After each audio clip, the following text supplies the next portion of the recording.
Hello students, आप सभी का हमारे इस यूट्यूब चैनल में स्वागत है। स्टूडेंट्स, हम प्रोबेबिलिटी एंड स्टैटिस्टिक्स से पेपर सॉल्व कर रहे थे तो क्वेश्चन नंबर 4B पे हम पहुंच गए। क्वेश्चन नंबर 4B है, in a road paving process asphalt mix is delivered to a hopper of the paver by truck. The haul of the material from the batching plant. Let a random variable X truck haul time can be modeled with a normal distribution with the mean 8.46 minimum and standard deviation minutes and standard deviation 0.913 minutes time. What is the probability that hull time? ठीक है, तो first है at least 10 minutes, second exceed 10 minutes and third remaining between 8 to 10। ठीक है students, तो इस question को हम सॉल्व करते हैं। ठीक है, तो इस क्वेश्चन का सॉल्यूशन चालू करते हैं।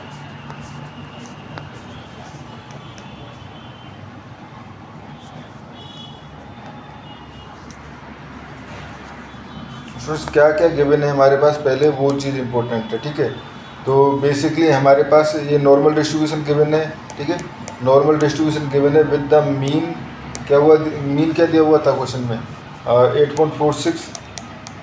ठीक है, एंड हमारे पास स्टैंडर्ड डेविएशन दिया हुआ था टाइम का 0.913। ठीक है, and first we convert, first क्या करेंगे हम, we convert to standard normal. ठीक है, स्टैंडर्ड नॉर्मल में हम चेंज करेंगे, यानी कि जेड को कन्वर्ट करना पड़ेगा n 0 और 1 में। ठीक है, यूजिंग रिलेशन सबको पता है, कई बार यूज भी किया जाता है x minus new upon sigma.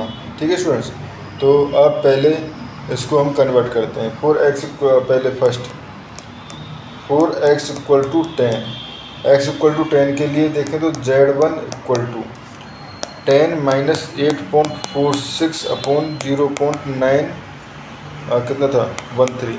ठीक है, तो ये आ जाएगा नियर अबाउट 1.6867। ठीक है, उसके बाद 4x इक्वल टू 15।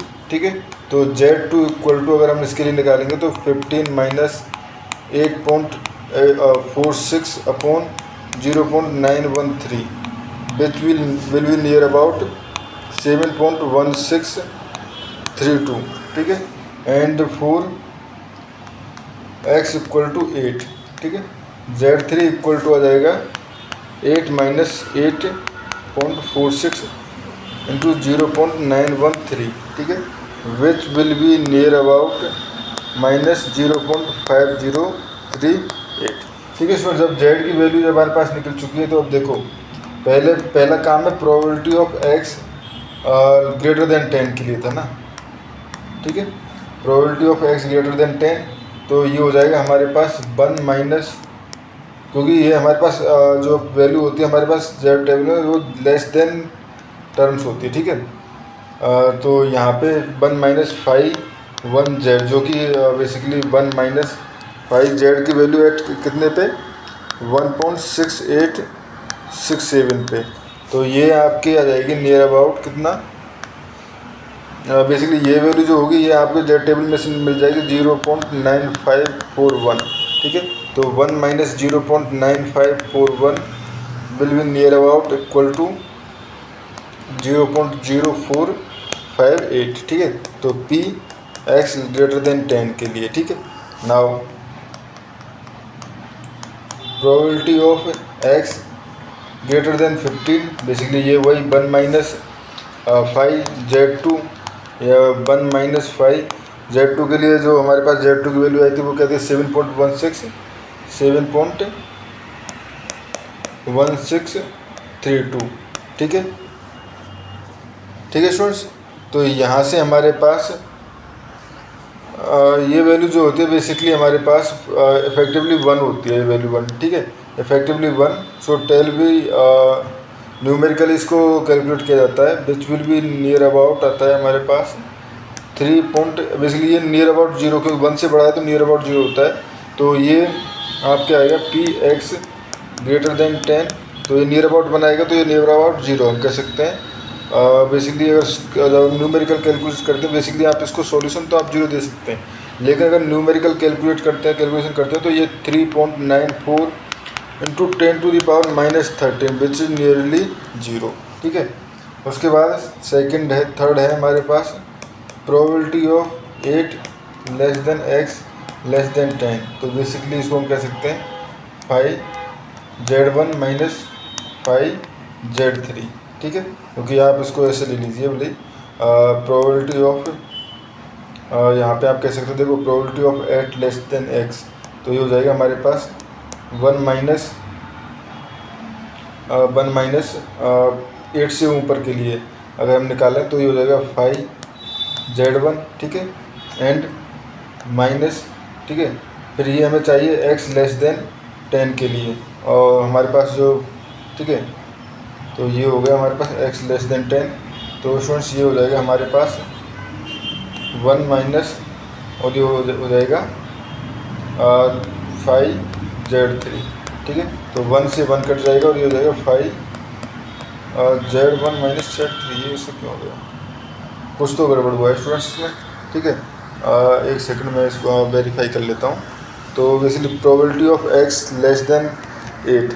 ठीक है, तो बेसिकली हम कह सकते हैं प्रोबेबिलिटी ऑफ x, ठीक है, ये हो जाएगा आपका x जो है वो बेसिकली ग्रेट, यहाँ पे हम कह सकते हैं x जो है वो less than x 8 is less than x, हम कहें x ग्रेटर देन 8।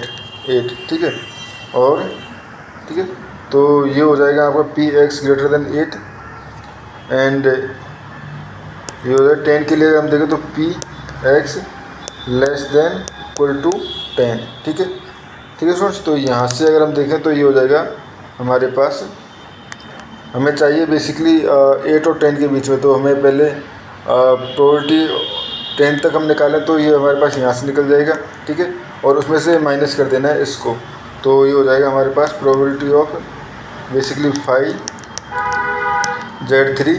ठीक है, ये z3 आ जाएगा, माइनस 8 पे अगर देखें तो ये आ जाएगा हमारे पास 5 ये लेस देन x p, और लेस देन x को ऑब्वियसली लेस देन x को माइनस करते हैं तो हमारे पास हो जाएगा यहाँ पे, तो यहाँ पे हमने px बेसिकली लेस देन 10।